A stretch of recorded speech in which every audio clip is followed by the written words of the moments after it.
बिस्मिल्लाहिर्रहमानिर्रहीम नहमदुहु व नुसल्ली अला रसूलिहिल करीम अम्मा बाद जज़ल्लाहु अन्ना मुहम्मदन मा हुवा अहलुहु सल्लल्लाहु अलैहि वसल्लम। मोहतरम व्यूअर्स, मैं अपने चैनल उम्मे उमर में आप सब का खैर मकदम करती हूँ। उम्मीद है कि आप सब खैर खैरियत से होंगे। जी, आज का अहम टॉपिक है फ़ित्रे के बारे में। सदका फ़ित्र किसे कहते हैं और किन लोगों को देना जायज़ है और कब देना ज़रूरी है, इसी के बारे में आज का डिस्कशन होगा। क्योंकि अभी ईद करीब है तो सब सदका फ़ित्र के मुतालिक बहुत सारे सवालात हैं लोगों के दिलों में, तो आज इंशाल्लाह उसी के बारे में डिस्कस करेंगे। सबसे पहले ये समझ लीजिए सदका फ़ित्र किसको कहते हैं। फ़ित्र होता है जो ईद उल फ़ित्र भी हम लोग कहते हैं। तो ईद उल फ़ित्र के दिन जो सदका दिया जाता है उसको सदका फ़ित्र कहते हैं।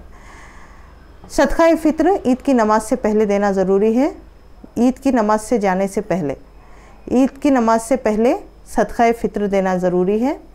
अब ये एक हदीस पाक का मफ़हूम है कि अल्लाह के नबी सल्लल्लाहु अलैहि वसल्लम ने फरमाया कि ये सदका फ़ित्र जो हमारे रमज़ानुल मुबारक के महीने में जो रोज़े में और नमाज़ों में, तरावियों में वग़ैरह जो कमी कोताही हो जाती है उसको कंपनसेट करने के लिए, उसको ये बराबर करने के लिए सदका फ़ित्र दिया जाता है। और सदका फ़ित्र की मिक़दार कितनी है चलिए आगे डिस्कस करेंगे। लेकिन सदका फ़ित्र सबसे पहले किन लोगों पर वाजिब होता है। ये वाजिब का दर्जा रखता है। ज़कात जिस तरह नहीं देने से गुनाह होगा, इसी तरह सदका फ़ित्र भी नहीं देने से गुनाह होगा और ये कभी माफ़ नहीं होता है। जिस तरह नमाज की क़ज़ा होती है और आपको करनी पड़ेगी, इसी तरह ये क़ज़ा तो नहीं होगी, ये सदका फ़ित्र जब तक आप नहीं देते, जब तक सर से साक़ित नहीं होगा। अगर खुदा ना खास्ता किसी ने नमाज से पहले सदका फ़ित्र अदा नहीं किया तो वो नमाज से आके देगा। सबसे बेहतर ये है कि नमाज को जाने से पहले सदका फ़ित्र अदा कर दिया जाए। अगर किसी ने नहीं दिया तो वो नमाज से आके देगा। अगर उस टाइम पे भी नहीं दिया तो बाद में साल भर में कभी भी उसको देना पड़ेगा। अगर किसी ने मिसाल के तौर पे 10 साल से या 15 साल से किसी ने सदका फ़ित्र दिया ही नहीं, किसी को पता ही नहीं था, तो पूरे 15 साल की जो हिसाब डाल के जो सदका फ़ित्र निकलता है वो उसको देना पड़ेगा। ठीक है, दो चीज़ें हम लोगों को समझ में आई यहाँ पे। सबसे पहला क्या है, सदका फ़ित्र जो ईद की नमाज से पहले आपको देना पड़ेगा। और सदका फ़ित्र कभी साक़ित नहीं होता है, चाहे 10 साल गुज़र जाए, 15 साल गुज़र जाए, आपने जब से नहीं दिया होगा आपको हिसाब डाल के देना पड़ेगा। ये दो चीज़ें हो गई। तीसरी चीज़ ये समझना है कि सदका फ़ित्र में कौन कौन किस किस के लिए, जिस तरह ज़कात एक मालदार पर वाजिब होती है, लेकिन सदका फ़ित्र किन लोगों पर वाजिब होती है। सदका फ़ित्र हर उस मोमिन मुसलमान पर वाजिब है जो इस दुनिया में आया हो एक मुसलमान बनके और उसकी ज़िंदगी जी रहा हो और उसके पास कपड़ा, घर में सामान या ज़कात का निसाब 7.5 तोला सोना, 52.5 तोला चांदी, ये तो ज़कात का निसाब है। लेकिन फिर भी मैं इसमें इंक्लूड कर रही हूँ क्योंकि लोग समझते हैं जिस पर ज़कात फ़र्ज़ है उसी पर सदका फ़ित्र ज़रूरी है। नहीं, ऐसा नहीं होता है। सदका फ़ित्र एक्स्ट्रा कपड़े हों, एक्स्ट्रा बर्तन हों, घर में जिस तरह से अगर 1 साल इस्तेमाल ना की हुई चीज़ें हों, अगर वो चीज़ें तमाम इसमें आ रही हों, जैसे कि ऊपर रखी हुई चीज़ें हैं, जैसे कि औरतें जमा के रखती हैं बड़ी बड़ी देगचियाँ, बड़े बड़े शत्तल वगैरह और टिफ़िन बॉक्सेस, ये जो चीज़ें होती हैं औरतों का अक्सर शौक़ भी होता है। और ऐसे कपड़े जिसको हमने ख़रीदे हों और 1 साल इस्तेमाल नहीं किया हो, अगर ये सब चीज़ें हैं तो उस पर सदका फ़ित्र होता है। और इसी तरह बच्चों का सदका फ़ित्र भी, नाबालिग बच्चों का सदका फ़ित्र भी होता है। और इसका ज़िम्मा किसके ज़िम्मे है, सबसे पहले ये समझना ज़रूर है। हर एक पर सदका फ़ित्र है, हर एक के लिए सदका फ़ित्र है। अभी इसकी कैटेगरी को 2 चीज़ों में डिवाइड कर देंगे हम लोग। एक बालिग आखिल, जो बालिग है आखिल है, दूसरा वो जो नाबालिग है, माइनर है। तो 2 कैटेगरीज में हम लोगों ने डिवाइड कर दिया। सबसे पहले बालिग के बारे में बात करेंगे, आखिल के बारे में बात करेंगे। अब इसमें सबसे पहला निसाब आता है माँ बाप का, बच्चों का। अब माँ बाप है यानी कि हस्बैंड वाइफ है, तो अगर औरत के पास अपने सेविंग्स हैं या औरत कहीं जॉब पे जाती है या उसके पास इतना सोना है कि वो खुद मुख्तार है, तो उस टाइम पे औरत को अपना सदक़ा फ़ित्र खुद ही देना पड़ेगा।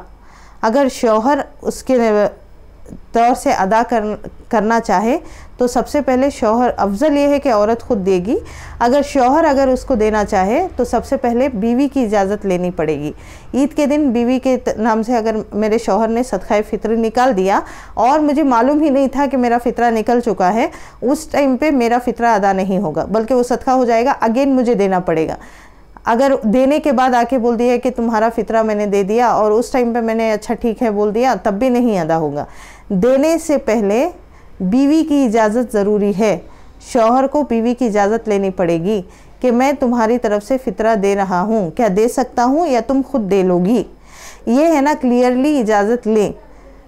अगर औरत कहे कि जी हाँ आप दे दीजिए, तब जाके फ़ितरा जायज़ होता है।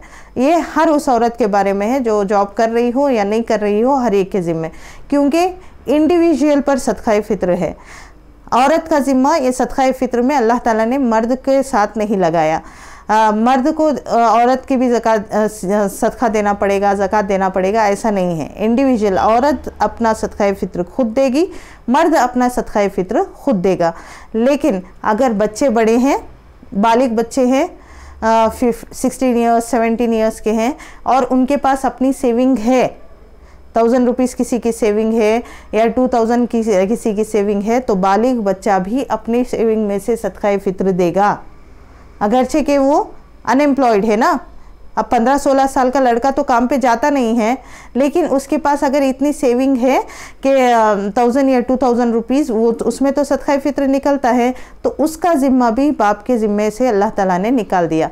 मर्द अपनी सदक़ा फ़ित्र देगा, औरत अपनी सदक़ा फ़ित्र देगी, बालिग बच्चे अपनी सेविंग में से अपना सदक़ा फ़ित्र खुद देंगे।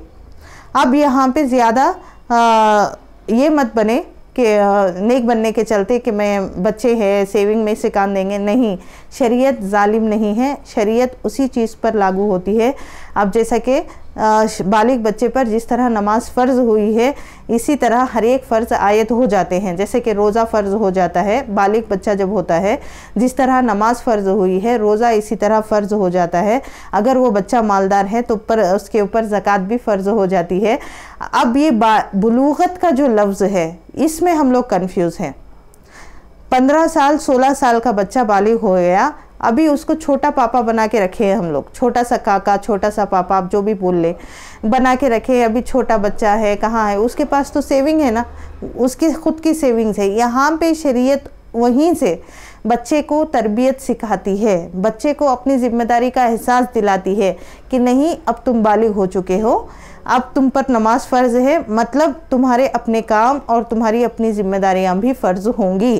तो इस तरह से बच्चे को आदत पड़ेगी सदक़ा देने की और लोगों को मदद करने की, लोगों को हेल्प करने की। और ये कोशिश करें कि बच्चा जो फ़ितरा निकाल रहा है अपना, उसको इसकी ज़िम्मेदारी दें, उसको ये राइट दें कि वो जाके मुस्तहिक़ को अपने आप से दे आए। इस तरह से बच्चे को इनकरेजमेंट भी होगी कि हाँ मैंने इतना फ़ितरा निकाला, मैंने फ़लाँ गरीब की फ़लानी हेल्प की जो कि ज़रूरतमंद था। तो ये इनकरेजमेंट शरीयत दिलाती है, ये एम्पावरमेंट देती है बच्चे को भी कि बालिग होने के बाद बच्चे का ये ज़िम्मा है। अभी माँ बाप का सदक़ा फ़ित्र है, अगेन वही है, अगर माँ बाप बूढ़े हैं, उनके पास कोई जमा पूंजी नहीं है, वरना तो माँ बाप की भी सदक़ा फ़ित्र माँ बाप खुद अदा करेंगे, बच्चों के ज़िम्मे नहीं है माँ बाप के सदक़ा फ़ित्र अदा करना। अगर माँ बाप कैपेबल हैं, उनके पास भी जमा पूंजी है, कुछ ना कुछ तो पैसा जमा ही होता है, तब माँ बाप खुद देंगे सदक़ा फ़ित्र। अगर बच्चे को उनके ज़िम्मे अगर उनके तरफ से देना है तो सबसे पहले परमिशन लेंगे, आपका फ़ितरा मैं अदा कर दूँ अम्मी जान, आपका फ़ितरा मैं अदा कर दूँ अब्बू, ये इजाज़त लेके आप उनका सदक़ा फ़ित्र देंगे, तब जायज़ होगा। दे के आने के बाद उनको इत्तला नहीं करना है कि मैंने आपकी तरफ से दे दिया, पहले इजाज़त लेके बाद में देंगे। ये बारीक मसला समझ में आ गया। अभी नाबालिग बच्चों का क्या हुक्म है। नाबालिग बच्चों जो छोटे बच्चे होते हैं 13 साल के या 12 साल के, लड़कियों की तो बुलूगत की उम्र पता ही है, जब उनको मेंसेस आती है तो वो बालिग हो जाती हैं। लेकिन अगर लड़के हैं तो हम पहले ये होता था कि मूंछें देखो वगैरह वगैरह, आज के दौर में हम कहते हैं कि 14 या 15 साल के बाद आप उनको बालिग ही समझेंगे, क्योंकि उनकी अक्ल माशाल्लाह से इतनी अच्छी मैच्योर हो चुकी होती है। तो 14 या 15 साल के बच्चे को बालिग समझेंगे। अब यहाँ से पीछे आते हैं, लड़कियों की बुलूगत और लड़कों की बुलूगत अलग अलग है। अब नाबालिग बच्चे अगर हैं किसी के घर में, तो बिल्कुल छोटे बच्चे हैं 2-3 साल के, तो उनका सदक़ाए फ़ित्र बाप के ज़िम्मे है। बाप खुद उनका सदक़ाए फ़ित्र अदा करेगा। अगरचे कि नवमौलूद बच्चा हो, अभी जस्ट बॉर्न बेबी हो, तब भी उनका सदक़ाए फ़ित्र बाप के ज़िम्मे है, बाप फ़ितरा अदा करेगा। इसी तरह 2 साल के बच्चे हैं। लेकिन अगर ऐसे बच्चे हैं घर में 10 या 8 साल के हैं और आप उनको सेविंग की आदत डाल रहे हैं और उनके पास पैसा जमा हुआ है, तो बाप क्या करेगा, उनकी सेविंग में से वो पैसा सदक़ाए फ़ित्र का अदा करेगा। क्योंकि बच्चा तो इतना माल रखता है कि वो अपना सदक़ाए फ़ित्र खुद दे ले। तो ये सदक़ाए फ़ित्र के बारे में चंद अहम मसाइल थे जो मैंने आपको बयान किए। अभी ये किन किन लोगों को देना ज़रूरी है, कब देना ज़रूरी है, क्या ईद की सुबह में ही देंगे? अगर ईद की सुबह में मुस्तहिक को देना है तो आप देख लीजिए, घर के पास मांगने वाले ही आते हैं, क्योंकि उनको पता है साल में ईद से पहले मुसलमान लोग फ़ितरा निकालते हैं। तो आप देख सकते हैं बहुत सारे बड़े बड़े तादाद में लोग फ़ितरे के लिए मांगने के लिए आते हैं। तो जैसा मैंने ज़कात के बयान में कहा कि आपके माल की ज़िम्मेदारी खुद आपकी है, और ख़ुसूसन फ़ितरे का मकसद ये था अल्लाह के नबी सल्लल्लाहु अलैहि वसल्लम का कि हर शख्स इस खुशी के मौके को मना सकें। तो ये मकसद है सदक़ाए फ़ित्र अदा करने का। ऐन अगर आपको लगता है ऐन ईद के दिन सुबह में ही अगर मैं सदक़ाए फ़ित्र अदा करूं, तो जाके उन मुस्तहिक तक नहीं पहुंचेगा। अगर मुझे इतना टाइम नहीं है कि ईद के दिन उनके घर जाऊं और पहुंचाऊं, या इतना राशन वो ख़रीद के ला सके, तो आप उसको पहले भी दे सकते हैं। जैसे कि अभी 2 दिन बाकी हैं, आप उनको ईद से पहले भी दे सकते हैं सदक़ाए फ़ित्र। अगर आपको ये है कि ईद के दिन टाइम मिलेगा या नहीं मिलेगा, मैं जाकर उसको मुस्तहिक तक दे आऊँ तो वो ईद मनाने में लेट हो जाएंगे, तो उस टाइम पे अभी 2 दिन पहले है, आज 28 है, तो उस टाइम पे ये कर सकते हैं कि अभी 2 दिन बाकी हैं, 28, 29 है, फिर 30 को ईद होगी। तो उस टाइम पे आप क्या करें, जो फ़ितरा है अभी से दे दे, हिसाब लगा के घर वालों से मशवरा करके हम कोशिश करके किसी की ईद अच्छी करना चाहते हैं मुस्तहिक तक पहुंचा दें, ताकि वो भी ईद मना सकें। तो पैसा इकट्ठा करके आप मुस्तहिक तक पहुंचा दें, लेकिन अदा उसी वक्त होगा जब ईद की सुबह होगी। होपफुली आपको समझ में आ रहा है कि ईद से पहले रकम आप दे दिए, ईद की सुबह में ही वो अदा होगी। उसका सवाब आपको कब मिलेगा? ईद की सुबह में ही। वो साखित आपके सर से कब होगा? ईद की सुबह में ही, क्योंकि अगरचे के मुस्तहिक तक पहुंच गया।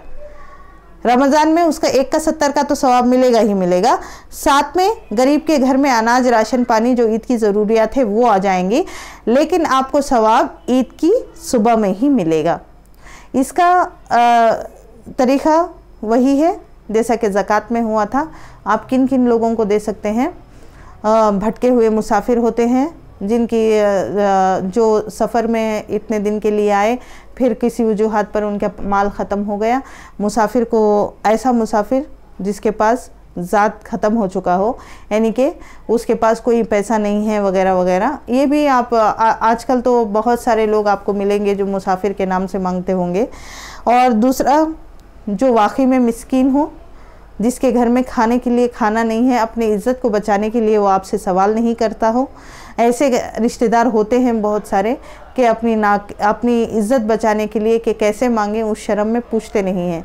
उनकी ईदें कैसी होती हैं वो अल्लाह जाने। तो हम कोशिश करें कि उन तक सदक़ाए फ़ित्र पहुंच जाए, ताकि उनकी ईद भी अच्छी से अच्छी मन जाए। तो मिस्कीन हो गया, मुसाफिर जिसके पास सारा ख़र्च ख़त्म हो गया हो, उसको आप सदक़ाए फ़ित्र दे सकते हैं। और वाकई में कोई गरीब है और कोई अपनी मजबूरी के चलते आके आपसे पूछ रहा है, अगर आपको पता है कि ये वाकई में गरीब है, आप उसको दे सकते हैं।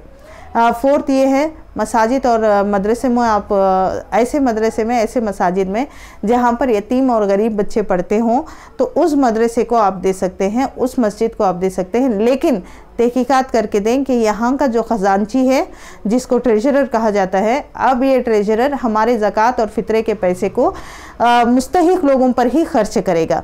अगर आपको ये चीज़ पता है तो आप वैसे मदरसे में, वैसे मस्जिद में आप दे सकते हैं।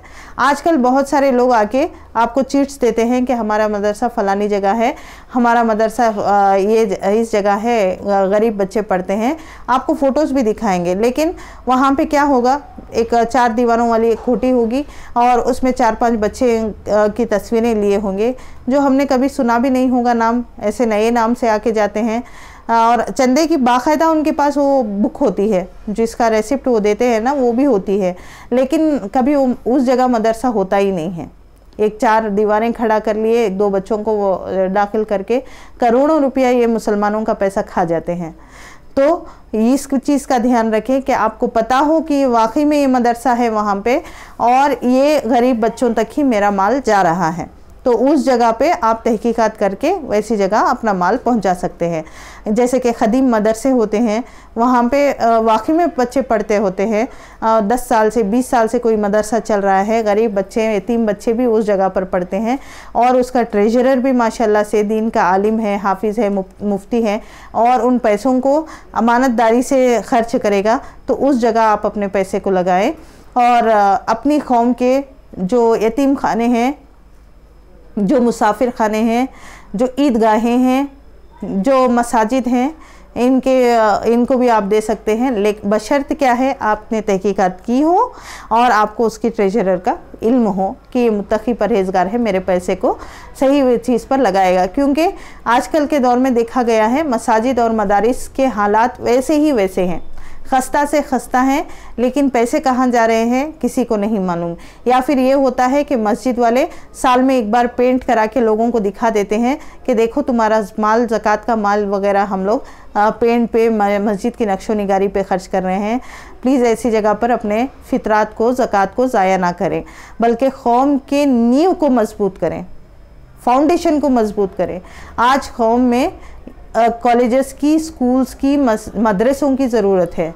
अगर मदरसे बंद हो गए, हमारे नस्लों में उलमा, हुफ़ाज़ कहाँ से पैदा होंगे। आज हमारे कौम से स्कूल्स ख़त्म हो गए तो हमारे बच्चे दुनिया का इल्म हासिल कहाँ करेंगे। मदरसे से तो दीन लेते हैं, लेकिन स्कूल से, कॉलेजेस से, यूनिवर्सिटीज़ से दुनिया लेते हैं। हम कोशिश करें हमारे कौम के बच्चे हमारे यूनिवर्सिटीज़ में पढ़ें ताकि उनको हिजाब अलाउ हो, उनके आज़ादी से वो हिजाब डाल के जाके पढ़ें। ज़कात और सदक़ात के पैसे हैं, ये हमारी कौम की नींव को, आपके जो चाहे वो 1 रुपए का ही क्यों ना हो, आपका ताउन हमारी नींव को मजबूत कर सकता है। अब ये मत सोचिए कि किसको देना है, कौन सी चैरिटी फंड में देना है, कौन से, हर घर में आप खुद खड़े हो सकते हैं। ऐसे शख्स को खड़ा कर सकते हैं इस काम के लिए कि सारे ख़ानदान में एक आदमी को वो सदक़ा फ़ित्र या ज़कात का पैसा सारा ख़ानदान एक आदमी के पास जमा करेगा, अपने अपने ख़ानदान की। मिसाल के तौर पर अहमद का एक ख़ानदान है, उसकी फूफियाँ, उसके खालाएँ, उसके गरीब रिश्तेदार हैं, सबसे बड़ा ख़ानदान होता है, खाला, मामू, फूफी, चचा वगैरह, ताया वगैरह से, इसी को तो ख़ानदान कहते हैं। अल्लाह ताला ने पैदा किया है। अब इसमें से हम क्या करेंगे, मशवरा करके एक आदमी को मुतय्यन करेंगे। हर ख़ानदान का एक आदमी, एक फ़र्द अपने ख़ानदान के लिए खड़ा होगा एज ए ट्रेजरर। अब ये ख़ानदान के आदमी से क्या करेंगे, हर कोई राबिता करेंगे, इस साल की ज़कात और इस साल के सदक़ात हर शख्स अपनी ज़कात और खैरात को लाके अहमद के पास जमा करेंगे। अब अहमद क्या करेगा, वो पैसे को लेके उसका सारा हिसाब करेगा कि हमारे पास इस साल इतने सदक़ात और खैरात हैं। अब ये अहमद की ज़िम्मेदारी है कि अहमद अपने साथ किसी को एक ले। अब अहमद जो जिस मसनद पे बैठा है उसको कहते हैं ट्रेजरर का, जो ट्रेजरर फैमिली ट्रेजरर है, वो उसके ज़कात और सदक़ात का ज़िम्मेदारी है। अगर अहमद के पास कोई काम नहीं है तो वो ट्रेजरी में से जो उसके पास ट्रेजर जमा हुआ है, जो ज़कात और सदक़ात का माल है, तो उसमें जो वो काम कर रहा है, अहमद क्या करेगा, सारा साल पूरे ख़ानदान का चक्कर लगाएगा कि देखेगा कि जिस बच्चे को फ़ीस की ज़रूरत है, किस रिश्तेदार के घर में खाने की कमी है, किस रिश्तेदार को दुकान की ज़रूरत है, किस रिश्तेदार को रेहड़ी की ज़रूरत है। अहमद की ज़िम्मेदारी है कि अहमद अपने इस लिस्ट को बनाए और हर एक घर में जो जिसने ज़कात अदा की है, जिसने ज़कात जमा किया है, उस तक वो लेटर को पहुंचाए कि फ़लाने घर में इस चीज़ की ज़रूरत है। अब जो ज़कात दिया हुआ है, जो लोग हैं, जो मुआविनीन हैं ज़कात के, वो क्या करेंगे, अहमद को ये अपनी राय और मशवरा देंगे कि हाँ, इसके घर में इतना पहुंचा दिया जाए, इसके घर में इतना पहुंचा दिया जाए। आप अगर सोच के देखें कि हर ख़ानदान में एक ट्रेजरी है, उस ख़ानदान की एक जमा पूंजी है, क्या उस ख़ानदान का कोई भी फ़र्द गरीब हो सकता है? कोई भी फ़र्द मिस्कीन रह सकता है? क्योंकि हर एक ख़ानदान वाला इस मेहनत में, हर ख़ानदान का मालदार शख्स और जिसके ऊपर ज़कात फ़र्ज़ है, फ़ितरा फ़र्ज़ है, ये इस कोशिश में लगा हुआ है कि मेरे ख़ानदान में कोई गरीब ना रहे, मेरे ख़ानदान में कोई मिस्कीन ना रहे। तो क्या कोई ख़ानदान में गरीब और मिस्कीन बचेगा? हर ख़ानदान में ये मेहनत चलेगी तो क्या कौम में कोई गरीब और मिस्कीन बचेगा? नहीं। उसको ज़रा गौर करिए। ये टॉपिक आपके ऊपर मैं छोड़ती हूँ। अभी इतनी सारी बातें हो गई, अब आते हैं असल बात पे। देना कितना है, सदका फ़ित्र होता कितना है। एक आम सी चीज़ बन चुकी है कि 1.25 किलो गेहूँ दे देते हैं या उसकी कीमत दे देते हैं। ये आइम्मा का इख्तिलाफ है। बहुत सारे उलमा 1.25 की तरफ भी गए हैं, बाज़ उलमा 2.25 की तरफ भी गए हैं। आप चाहे तो 1.25 दे सकते हैं, आप चाहे तो 2.25 दे सकते हैं, या आप गेहूँ ही दे या आटा ही दे या उसकी कीमत भी दे सकते हैं। अगर क्योंकि रमज़ानुल मुबारक में बहुत सारे लोग राशन किट बांटते हैं तो उसमें चावल आटा वगैरह पहुंच जाता है। बहुत सारे अखराजात जो हम जानते भी नहीं, ऐसे बहुत सारे अखराजात होते हैं। तो उस टाइम पे उसकी कीमत अगर आप दे दें तो वो अपनी ज़रूरियत को उसमें पूरी कर लेंगे। तो गेहूँ अगर दे रहे हैं, ख़ास अगर गेहूँ दे रहे हैं, तो आपको 1.25 या 2.25 किलो देना पड़ेगा। ये आपके ज़िम्मे है, क्योंकि उलमा के दोनों कौल हैं, तो इसका इख्तियार भी मैं आपको देती हूँ। आप चाहे तो 1.25 दे दीजिए या तो 2.25 दे दीजिए। बेहतर ये है कि आप अगर गेहूँ दे रहे हैं 2.25 दीजिए, आटा दे रहे हैं 1.25 किलो दीजिए। ये इसका निसाब है। अगर कोई, अब क्या करते हैं, इसमें हर मालदार भी, हर गरीब भी 1.25 में ही अटका हुआ है, क्योंकि इसके दर्जात अलग अलग हैं, स्टेजेस अलग अलग हैं। जो जितना मालदार होगा उस पे उसका सदका फ़ित्र चेंज हो जाता है। अब ये गेहूं की इसलिए दी गई क्योंकि यहाँ पे जैसे कि अजमी मुल्क जो हैं, अरब को छोड़ के जितने भी ममालिक हैं ये अजमी मुल्क हैं। जैसे इंडिया हो गया, पाकिस्तान हो गया, बांग्लादेश हो गया, अमेरिका हो गया, ये सारे अजमी ही हैं। अगर बाहर के मुल्कों में, हमारे इधर इंडिया में, पाकिस्तान वगैरह में गेहूं की पैदावार होती है। अरब में गेहूं की पैदावार नहीं थी, उनको ख़रीदना पड़ता था। उनकी पैदावार क्या है, खजूर है। तो सहाबा की जितने भी हदीसें सहाबा कराम की मिलेंगी आपको खजूर के ही बारे में मिलेंगी। तो कोशिश करें, अगर गेहूं दे रहे हैं 1.25 किलो, अगर आप गेहूं से हटकर कोई चीज़ दे रहे हैं, यानी कि आपका जो निसाब है ज़कात का, आपका क्वांटिटी है थोड़ी बड़ी हुई है, आप मीडियम दर्जे के हैसियत रखते हैं कौम में, बहुत ज़्यादा कम अगर लो तबके के हैं, अगर इस्तिताअत से कम है, तो उस वक्त हम देंगे 1.25 किलो। अगर अल्लाह ताला ने उससे थोड़ी ज़्यादा इस्तिताअत दी है, तो अगर जौ से दे रहे हैं, गेहूँ हो गया या तो जौ हो गया, जौ और गेहूँ दोनों एक ही साथ है। अगर आप जौ दे रहे हैं, गेहूँ से हटकर कोई चीज़ दे रहे हैं, नाउ हम क्या करेंगे, क्वांटिटी डबल कर देंगे। 1.25 का डबल होता है 3.5 किलो को चले जाएंगे। अगर गेहूं में दे रहे हैं 1.25 किलो, अगर जौ में दे रहे हैं तो 3.5 किलो। 3.5 किलो जौ या उसकी कीमत, जौ कहते हैं जवार को, जौ में दे रहे हैं तो 3.5 किलो जौ या उसकी कीमत। आगे चलते हैं, अगर कोई मालदार है, अफोर्ड कर सकते हैं, तो उस टाइम पे उनको देना पड़ेगा किशमिश। किशमिश भी अगेन सेम है 3.5 किलो। आप चाहे तो 3.5 किलो किशमिश भी दे सकते हैं या 3.5 किलो किशमिश की कीमत दे सकते हैं। अगर उससे थोड़ा ज़्यादा इस्तात रखते हैं तो उन पर होगी खजूर। खजूर 3.5 किलो खजूर दे सकते हैं या 3.5 किलो खजूर की कीमत दे सकते हैं। क्योंकि आज यहाँ पे क्या हो रहा है, हर एक मालदार गरीब नॉर्मल लोग सारे क्या कर रहे हैं, दरमियानी तबके के सारे खजूर पे ही अटके हुए हैं। पौने दो किलो खजूर की ये गेहूं की कीमत। ऐसा नहीं होता, जो जिसकी इस्तात जितनी है उस हिसाब से उसका बढ़ता भी है घटता भी है। 2 किलो गेहूं से कम नहीं होता, वहाँ से 2 किलो गेहूं आटा दे रहे हैं तो 2.25 दे लें, गेहूं दे रहे हैं तो 2.25 दे लें, बेहतर है। अगर जौ दे रहे हैं, रिपीट कर रही हूँ मैं, जौ दे रहे हैं तो 3.5 किलो जौ देंगे या उसकी कीमत। फिर आगे आता है किशमिश। अगेन किशमिश के लिए भी 3.5 किलो किशमिश या उसकी कीमत। फिर उसके बाद आता है खजूर, 3.5 किलो खजूर या उसकी कीमत।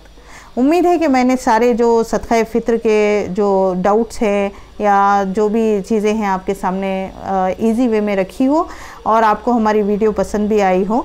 और इंशाल्लाह हम अपने निसाब में या अपने सदक़ा फ़ित्र में इंशाल्लाह बढ़ चढ़कर हिस्सा लेने की कोशिश करेंगे। और एक हमेशा की तरह एक रिक्वेस्ट के साथ ही मैं अपनी वीडियो को एंड करूंगी। प्लीज़ हमारे चैनल को सब्सक्राइब करिए, शेयर करिए और लाइक करिए ताकि हमारी हिम्मत अफजाई हो और हम इससे अच्छे वीडियोस आपके खिदमत में लाते रहें। अस्सलामु अलैकुम रहमतुल्लाहि व बरकातुहू।